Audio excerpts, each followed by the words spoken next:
Assalamualaikum warahmatullahi wabarakatuh. Halo, saya Dwi Aprilia. Di sini saya akan menjelaskan materi tentang peradaban Islam pada masa modern. Baiklah, sebelumnya saya akan memberitahukan dulu bahwa periodisasi sejarah Islam itu terbagi menjadi 3 periode, yaitu yang pertama, periode klasik. Pada periode klasik, perkembangan Islam dibagi menjadi 2 fase, yaitu fase ekspansi, integrasi, dan kemajuan, dimulai dari 650 hingga 1000 Masehi, dan fase disintegrasi dimulai dari 1000 hingga 1250 Masehi. Periode ini merupakan masa keemasan, kemajuan, dan kejayaan Islam sekaligus masa kejayaan Islam mulai surut. Yang kedua, periode pertengahan. Periode pertengahan juga terbagi dalam 2 fase, yaitu fase kemunduran dimulai dari 1250 hingga 1500 Masehi, dan fase ketiga kerajaan besar dimulai dari 1500 hingga 1700 Masehi. Pada fase kemunduran, peradaban Islam terpecah antara Islam bagian Arab, yaitu pusatnya di Mesir, dan Islam bagian Persia. Sementara pada fase 3 kerajaan besar ditandai dengan tingginya tekanan terhadap Kesultanan Utsmaniyah, Kesultanan Mughal, dan Kesultanan Syafawi. Dan yang terakhir adalah periode modern. Setelah mengalami kemunduran di fase pertengahan, muncul periode modern. Periode ini berlangsung dari tahun 1800 hingga sekarang, di mana umat Islam mulai sadar akan peradaban Barat yang mulai maju dan tinggi. Kondisi Islam pada masa modern. Menurut Profesor Dr. Haji Harun Nasution, periode Islam modern dimulai sejak 1800 hingga sekarang. Pada masa ini, banyak negeri Islam dijajah Eropa, sementara Eropa berkembang pesat dalam ilmu pengetahuan dan teknologi, seperti revolusi industri. Kemajuan teknologi perkapalan membuat Eropa menguasai lautan, ekonomi, dan perdagangan dunia. Akibatnya, negara-negara Islam satu persatu jatuh ke tangan penjajah pada abad ke-18. Kerajaan Syafawi dan Mughal runtuh, sementara Inggris semakin kuat di dunia Islam pada abad ke-19. Kesultanan Utsmaniyah masih bertahan, tetapi terus melemah hingga dijuluki The Sick Man of Europe. Kelemahan kerajaan Islam memudahkan penjajahan Eropa. Namun, pada abad ke-20, dunia Islam mulai bangkit dan memperjuangkan kemerdekaan. Berbeda dengan masa klasik, ketika Islam berjaya dan Eropa masih terbelakang. Kesadaran akan kelemahan ini mendorong umat Islam untuk kembali bangkit dan dalam berbagai bidang, terutama ilmu pengetahuan, pendidikan, dan politik, serta melawan penjajahan. Upaya mengembalikan kejayaan Islam ini dikenal sebagai gerakan modernisasi. Faktor-faktor modernisasi. 1. Pemurnian ajaran Islam dan unsur-unsur asing yang dipandang sebagai penyebab kemunduran Islam. 2. Menimba gagasan-gagasan pembaharuan dan ilmu pengetahuan dari Barat.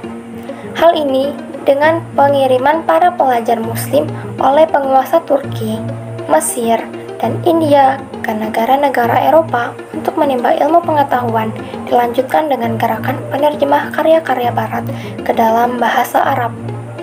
Ketiga, kondisi negara-negara Arab seperti Mesir, Turki di bawah jajahan negara-negara Eropa, khususnya Prancis. Tokoh-tokoh Islam pada masa modern. Tokoh yang pertama yaitu Muhammad Ali. Muhammad Ali Pasha adalah pelopor kebangkitan Islam di Mesir yang lahir pada bulan Januari 1765 Masehi di Kawala, merupakan bagian utara Yunani, dan wafat pada 1849 Masehi. Berasal dari keluarga yang kurang mampu, beliau bekerja sejak kecil, namun dikenal cerdas, pemberani, dan gigih. Kehebatannya dalam memimpin membawa Mesir keluar dari kekuasaan Napoleon, sehingga membuat Sultan Turki merestuinya sebagai wali Mesir. Adapun beberapa pemikiran Muhammad Ali Pasha yaitu 1. Mengirimkan pelajar Mesir untuk belajar ke Perancis, Italia, Inggris, dan Austria sebanyak 311 antara tahun 1813 hingga 1849. Kedua, Muhammad Ali Pasha melakukan inovasi dalam bidang militer dengan mendatangkan seorang perwira tinggi Prancis untuk melatih tentara militer Mesir. Beliau juga mengirimkan pelajar terbaiknya untuk belajar kemiliteran di Prancis. Setelah lulus, mereka diminta untuk mengajar di sekolah militer di Mesir. 3. Pasha juga melakukan beberapa inovasi dalam bidang ekonomi dan pertanian, seperti memperbaiki irigasi lama, mengembangkan irigasi baru, menanam kapas, mendatangkan ahli dari Eropa, serta membuka sekolah pertanian. 4. Dalam bidang pendidikan, Pasha melakukan inovasi dengan mendirikan sekolah modern, yaitu sekolah militer, sekolah teknik, sekolah kedokteran, sekolah apoteker, sekolah pertambangan, sekolah pertanian, dan beberapa sekolahan lain. 5. Inovasi lain yang dilakukan Pasha adalah memasukkan ilmu modern ke dalam kurikulum pendidikan, serta mengelompokkan ilmu pengetahuan menjadi 5, yaitu yang pertama, ilmu pengetahuan bahasa terdiri dari bahasa Italia, Prancis, Turki, dan Persia. Yang kedua, ilmu pengetahuan sosial terdiri dari sejarah, geografi, ekonomi, antropologi, administrasi negara, pendidikan kemasyarakatan, filsafat, militer, dan hukum. Ketiga, ilmu pengetahuan alam terdiri dari fisika, farmasi, ilmu alam, ilmu kedokteran, ilmu teknik, arsitek, dan kimia. Keempat, matematika dengan pelajaran utama seperti aritmatika dan matematika. Kelima, pengetahuan keterampilan yang terdiri dari keterampilan umum dan pendidikan kesejahteraan keluarga. Inovasi yang dilakukan Pasha ini sangat berpengaruh pada perkembangan Mesir pada periode selanjutnya. Tokoh yang kedua yaitu Rifa'ah Baidawi Rafi'at At-Tatawi. Saat berusia 16 tahun, At-Tatawi menyelesaikan studi di Universitas Al-Azhar dan melanjutkan pendidikan di Egypt Army Mesir. Setelah kembali, ia menjadi direktur sekolah penerjemah di era Muhammad Ali Pasha. At-Tatawi menerjemahkan sekitar 20 buku dari bahasa Prancis dan mengedit banyak karya terjemah lainnya. Adapun beberapa pemikiran At-Tatawi yaitu 1. Bidang pendidikan meliputi dua hal, yaitu pendidikan harus universal dan emansipasi wanita. Pemikiran ini memiliki dua dampak, yaitu pemerataan pendidikan dan emansipasi wanita. Selain itu, pendidikan tidak hanya mengajarkan ilmu pengetahuan, tetapi juga membentuk kepribadian dan menanamkan sifat rasa cinta terhadap bangsa. 2. Dalam bidang ekonomi, yaitu orang Mesir dahulu terkenal kaya lantaran tergantung pada tanah yang subur. Oleh karena itu diperlukan melakukan perbaikan dan pertanian. Selain itu, menganjurkan untuk melakukan perbaikan jalan yang menghubungkan satu tempat ke tempat lain, membangun jembatan dan alat komunikasi. 3. Dalam bidang kesejahteraan, beliau berpandangan bahwa kesejahteraan masyarakat atau negara dapat tercapai dengan dua jalan, yaitu berpegang teguh pada ajaran Islam dan berbudi pekerti yang baik. 4. Dalam bidang pemerintahan harus dijalankan dengan adil dan berdasarkan undang-undang. 5. Dalam cinta tanah air dan patriotisme, beliau berpandangan bahwa tanah air adalah tanah tumpah darah seseorang, bukan seluruh dunia Islam. 6. Dalam berijtihad, menurut At-Tatawi bahwa ijtihad masih terbuka bagi umat Islam. Ijtihad harus dilakukan oleh para ulama yang memenuhi syarat. 7. Bidang sains modern. Menurutnya, antara sains dan pemikiran nasional tidak bertentangan dengan syariat Islam. Tokoh yang ketiga yaitu Jamaluddin Al-Afghani. Jamaluddin Al-Afghani lahir di Kabul, Afghanistan pada tahun 1838 Masehi dan meninggal dunia di Istanbul pada tahun 1897 Masehi. Beliau merupakan pemimpin pembaharuan Islam yang tempat tinggal dan aktivitasnya berpindah-pindah dari satu negara ke negara lain. Pengaruh pemikiran dan pembaharuan yang paling besar dan nyata ialah di Mesir. Oleh karena itu, meskipun masa kecilnya dihabiskan di Afghanistan, perjuangannya lebih banyak di Mesir, Hijaz, Yaman, Rusia, Turki, Inggris dan India, dan Perancis.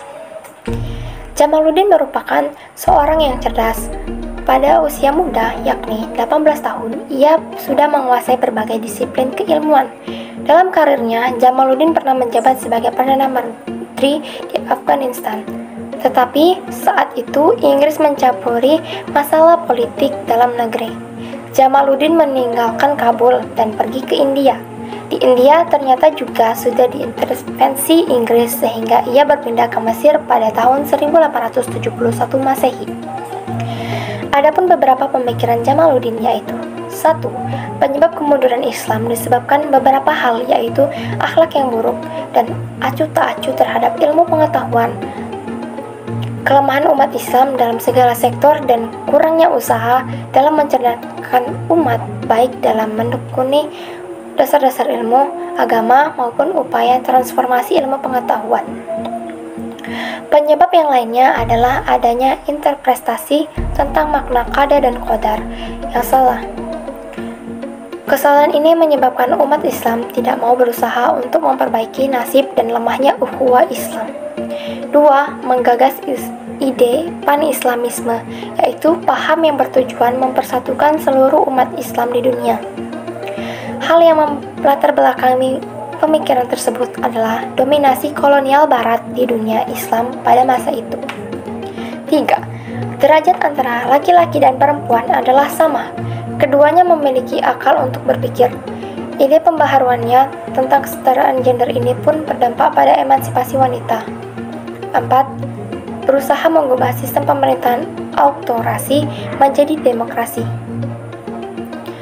Tokoh yang keempat yaitu Muhammad Abduh.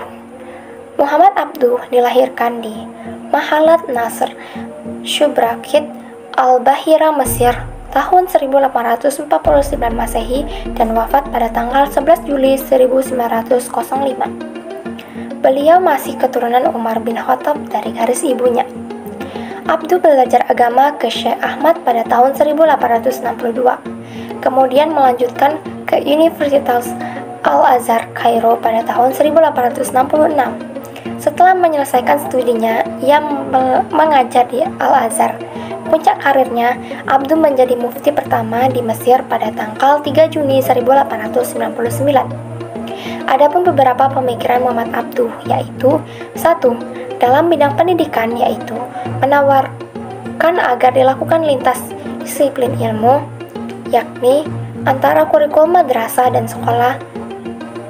Tujuannya untuk menghilangkan dikotomi antara ulama dan ilmuwan modern.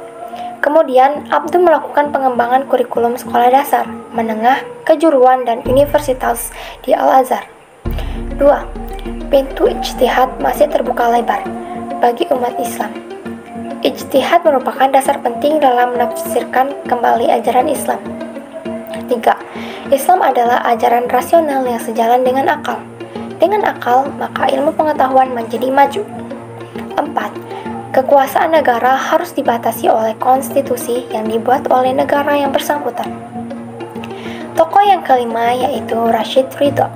Nama lengkapnya adalah Muhammad Rashid bin Ali Ridho bin Syamsuddin bin Bahauddin Al-Qalmuni Al-Husaini. Beliau lahir di Kalamun yang tidak jauh dari kota Tripoli, Lebanon pada tanggal 23 September 1865 Masehi dan wafat pada 1935 Masehi. Latar belakang pemikiran Ridho adalah tuntunan zaman yang menuntut adanya perubahan. Dalam pemikirannya, Ridho terpengaruh dengan pemikiran dari Jamaluddin Al-Afghani dan Muhammad Abduh. Adapun beberapa pemikiran Ridho yaitu 1. Kemunduran umat Islam dalam berbagai aspek kehidupan adalah karena umat Islam yang berpaling dari ajaran-ajaran Islam. Karenanya, umat Islam dalam mengajar ketinggalan dari bangsa Eropa dengan satu syarat, yaitu harus kembali pada ajaran Islam sebenarnya yang diajarkan Rasulullah SAW dan dipraktikkan oleh para sahabat. 2. Penyebab lain kemunduran umat Islam adalah merebaknya paham fatalisme di dunia Islam. Padahal ajaran Islam sejatinya mendorong umatnya bersifat dinamis. 3. ilmu pengetahuan modern tidak bertentangan dengan ajaran Islam. Karena itu, sudah sepantasnya umat Islam yang mendambakan kemajuan harus siap mempelajari ilmu-ilmu modern. 4. Hukum-hukum fikih yang berkenan dengan kemasyarakatan tidak boleh dianggap absolut. Hukum-hukum itu ditetapkan sesuai dengan tempat dan zaman. Karenanya, Ridho mengajarkan untuk berijtihad. Menurutnya, ijtihad merupakan modal awal demi keberlangsungan syariat Islam yang memenuhi seluruh kebutuhan pembaruan. 5. Apabila umat Islam ingin maju, maka umat Islam harus terlebih dahulu mewujudkan persatuan dan kesatuan. Tokoh yang keenam yaitu Muhammad Iqbal.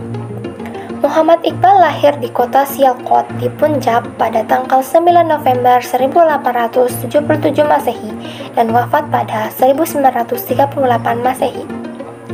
Pendidikan agama didapatkan dari orang tuanya yang juga tokoh di Sufi, India.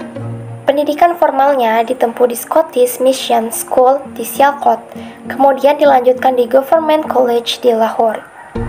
Puncak karirnya, Iqbal terpilih menjadi Presiden Liga Muslim pada tahun 1930. Liga Muslim ini memiliki peranan strategis dalam pergerakan kemerdekaan India.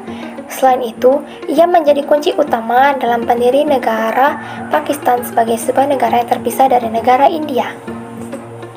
Adapun beberapa pemikiran Muhammad Iqbal yaitu bercita-cita membangun sebuah peradaban baru yang anggun, yaitu perpaduan antara peradaban Barat dan Timur. Keduanya dipadukan antara penalaran dan cinta. Menurutnya, apabila cinta dan penalaran berpadu, niscaya akan tercipta sebuah dunia baru. Kekurangan Barat diisi Timur dan kekurangan Timur diisi Barat. 2. Al-Quran merupakan kitab yang lebih mengutamakan amal daripada cita-cita. Al-Quran sebagai landasan dalam membentuk sebuah peradaban baru dan kehidupan sebagai suatu proses cipta yang kreatif dan progresif. 3. Pintu ijtihad masih terbuka. Ijtihad bagi Iqbal merupakan dasar pergerakan dalam Islam. Ijtihad dibutuhkan pada setiap zaman untuk menyesuaikan ajaran Islam dengan tuntunan zaman. 4. Mencita-citakan kebangkitan kembali umat Islam dari tidur panjangnya dan berharap agar umat Islam dapat menerima kehidupan yang dinamis. 5. Tujuan pendidikan adalah memperkokoh dan memperkuat individualitas dari peserta didik sehingga mereka menyadari segala kemungkinan menimpa dirinya. Tokoh yang ketujuh yaitu Kiai Haji Ahmad Dahlan. Kiai Haji Ahmad Dahlan lahir di Kauman, Yogyakarta pada tanggal 1 Agustus 1868 dari pasangan Kiai Haji Abu Bakar bin Haji Sulaiman dengan Siti Aminah binti Kiai Haji Ibrahim. Kiai Haji Dahlan belajar Al-Quran dan berbagai dasar keislaman langsung dengan bapaknya yang juga sebagai ketib atau khatib di Masjid Gede Kauman, Yogyakarta dan masih keturunan Sunan Giri. Selain belajar dengan bapaknya, Dahlan juga belajar dengan Kiai Haji Muhammad Soleh, Kiai Muhammad Nur, Kiai Haji Abdul Hamid, Kiai Muhsin, dan Kiai Haji Soleh Darat. Tidak puas belajar di dalam negeri, Kiai Dahlan melanjutkan menimba ilmu ke Makkah. Di antara gurunya adalah Syekh Ahmad Khatib Minangkabawi, Syekh Nahrawi Al-Banyumasi, Syekh Bakri As-Satta, Syekh Nawawi Al-Batani, Syekh Mahfud At-Tarmasi, dan pernah bertukar pikiran langsung dengan Rashid Ridho. Selama belajar di Makkah, Dahlan mempelajari tafsir Al-Manar karya Muhammad Abduh secara tekun dan serius. Melalui perkenalannya dengan para pembaru, kemudian meresap ke dalam jiwa Dahlan. Ide tersebut kemudian digabungkan dengan dasar-dasar ilmu yang didalaminya di Mekah. Salah satu kesuksesan pembaruannya ditandai dengan berdirinya organisasi masyarakat yang bernama Muhammadiyah di Indonesia pada tanggal 18 November 1912. Adapun beberapa pemikiran Kiai Haji Ahmad Dahlan yaitu 1. Tujuan utama pendidikan Islam adalah membentuk manusia yang berbudi luhur, alim dalam agama, memiliki pandangan luas dan paham tentang masalah ilmu keduniaan. Untuk menerapkannya, perlu diajarkan ilmu agama dan umum di Madrasah Muhammadiyah. 2. Pendidikan harus mencetak manusia-manusia yang berjiwa nasionalisme dan patriotisme sehingga bersedia berjuang untuk kemajuan masyarakat. 3. Materi pendidikan harus meliputi materi moral dan akhlak, pendidikan individu dan pendidikan kemasyarakatan. 4. Model pendidikan memadukan dua jenis pendidikan, yaitu pesantren dan sekolah umum. Dalam pengajarannya, menggabungkan antara sistem pengajaran pesantren dengan pendidikan barat. Tokoh yang terakhir yaitu Kiai Haji Hasyim Asy'ari. Kiai Hasyim dilahirkan di Gedung Jombang, Jawa Timur pada hari Selasa Kliwon 24 Zulqa'dah 1287 Hijriah bertepatan dengan 14 Februari 1871 Masehi. Dalam mencari ilmu, Kiai Hasyim tidak kenal kata menyerah. Kiai Hasyim belajar ilmu agama langsung dengan bapak dan kakeknya yang sekaligus pengasuh pondok pesantren. Kemudian melanjutkan belajar ke berbagai pondok pesantren di Jawa, seperti Pondok Pesantren Wonorejo, Mojokerto, Wonokoyo, Probolinggo, Langitan Tuban, Trenggilis, Surabaya, Kademangan, Bangkalan, Madura, Siwalan Panji Kuduran, Sidoarjo, dan Semarang. Untuk memantapkan ilmu agama, Kiai Hasyim belajar sampai ke Makkah, Arab Saudi selama 7 tahun. Prestasi Kiai Hasyim yang menonjol selama belajar di Mekah adalah memperoleh kepercayaan untuk mengajar di Masjidil Haram. Adapun beberapa pemikiran Kiai Hasyim yaitu 1. Dalam bidang tasawuf, Kiai Hasyim banyak dipengaruhi oleh Al-Ghazali. Menurutnya, tasawuf bertujuan memperbaiki perilaku umat Islam yang sesuai dengan prinsip ajaran Islam. 2.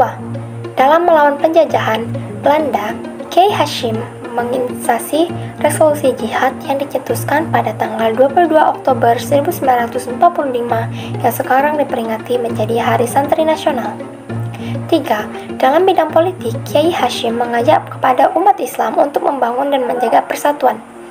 Menurutnya, fondasi dan pemerintahan dalam Islam mempunyai tujuan memberi kebersamaan bagi setiap muslim, melayani kepentingan dengan cara perundingan dan menjaga keadilan. 4. Dalam bidang pendidikan, tujuan pendidikan Muhammad Kiai Hasyim selain pemahaman tentang pengetahuan adalah pembentukan karakter yang baik, yang penuh dengan pemahaman serta benar dan sempurna terhadap ajaran-ajaran Islam, serta mampu mengaktualisasikan dalam kehidupan sehari-hari, serta konsisten. Pengaruh Islam pada masa modern bagi Indonesia. Adanya gerakan pembaruan dalam Islam di masa modern yang lahir dari kesadaran umat Islam terhadap ketertinggalan dari Barat, meskipun Islam pernah mengalami masa keemasan. Salah satu gagasan penting adalah Pan-Islamisme oleh Jamaluddin Al-Afghani yang menginspirasi perjuangan melawan penjajah, termasuk Indonesia. Sejak dibukanya terusan Suez pada 1869, banyak umat Islam Indonesia menunaikan haji sekaligus belajar di Makkah, seperti Kiai Haji Ahmad Dahlan dan Kiai Haji Hasyim Asy'ari. Sepulangnya, mereka mendirikan Muhammadiyah dan Nahdlatul Ulama yang berpengaruh hingga kini. Para haji dan ulama turut memimpin perlawanan terhadap penjajahan seperti Perang Padri pada 1821 hingga 1837, Perang Diponegoro pada 1825 hingga 1830, Perang Banjar pada 1854 hingga 1864, Perang Aceh pada 1873 hingga 1904, serta pemberontakan di Cilegon pada 1888 dan daerah lainnya. Berdirinya beberapa organisasi Islam yang berbasis Islam seperti Nahdlatul Ulama, Muhammadiyah, Al-Isyrat Al-Islamiyah, Al-Jam'iyah Al-Wasliyah, Persatuan Islam, Matlaul Anwar, Pergerakan Tarbiyah, Nahdlatul Watlan, Al-Khairat, dan organisasi Islam lainnya. Berdirinya perguruan tinggi keislaman di Indonesia yang membuka jurusan keagamaan dan umum. Hikmah belajar peradaban Islam pada masa modern. Yang pertama, ialah menguasai ilmu pengetahuan dan teknologi harus dilandasi dengan agama yang kokoh akan mengantarkan kemajuan umat Islam di masa yang akan datang. Yang kedua, mengkaji Al-Quran, hadis, dan ijtihad para ulama sebagai fondasi untuk membangun peradaban umat Islam yang rahmatan lil alamin di masa yang akan datang. Yang ketiga, mengkaji ilmu-ilmu keislaman seperti nahwu, shorof, fikih, usul, mantik, bahasa Arab, ulum Al-Quran, ulum Al-Hadis, dan sebagainya sebagai pondasi untuk memahami Islam dengan konferensif. Yang keempat, belajar sejarah pada masa modern membuat kita mengetahui kelemahan dan kelebihan pada masa lalu. Hal ini akan menjadi bahan introspeksi untuk menatap masa depan umat Islam. Yang kelima, berpikir sesuai dengan perkembangan zaman, baik sekarang maupun pada masa yang akan datang. Umat Islam seharusnya menjadi pelopor perubahan sebagaimana tertulis dalam Al-Quran Surat Al-Ra'd ayat 11. Yang terakhir, memperkuat semangat ukhuwah Islamiyah, persaudaraan sesama umat Islam, ukhuwah wataniyah, persaudaraan sesama warga negara, dan ukhuwah basyariyah, persaudaraan dengan sesama manusia. Sekian penjelasan materi dari saya. Mohon maaf jika ada kesalahan kata. Wassalamualaikum warahmatullahi wabarakatuh.